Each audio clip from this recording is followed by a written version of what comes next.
Good morning welcome to my another mini blog. आपण मैंने वीडियोर thumbnail देखी जानीपारे गोटे 21 डेज वर्कआउट चैलेंज मु निजे करने चाहूँगी। आउ से 21 डेज चैलेंज आज फास्ट डे जेहेतु आज वर्कआउटर फास्ट डे थिला तो मुझे कौन भाव चाहूनी लेट हाँपाई तो मुझे सका 6 प्रायतः उठी जाइए उठिकी फ्रेश भी हो जाइए फ्रेश होकर ब्रेकफास्ट करने भी बाहर जाइए। और मो ब्रेकफास्ट बहुत भल प्रोटीन थी आप वीडियो देखिकी जानीपारे। ब्रेकफास्ट आराम से मुझे बहुत बढ़िया कर सारापर से बाहर जाइए जिम जावा लगी।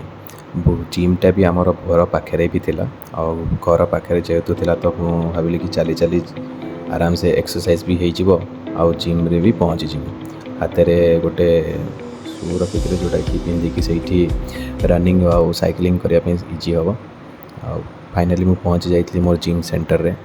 जेहेतु आज जिम मोर फास्ट डे थिला तो मत बहुत ऑकवर्ड फील भी होता जी जार वर्कआउट करूँ मुझे भाविली मुझे आज कौन फास्ट डे करी तो फास्ट मुझे आज पड़ेली वर्कआउट कर फास्ट दिन जेहेतु तो मुझे फास्ट साइक्लिंग कली और साइक्लिंग कर सारापर मो निजर वीडियो को भी कर पार न था कहीं बहुत लाज भी लगुता है वीडियो केमती शूटिंग करी आप निजे देखिपे वीडियो रे बहुत ही ऑकवर्ड फील होता है वीडियो शूटिंग करला टाइम रे।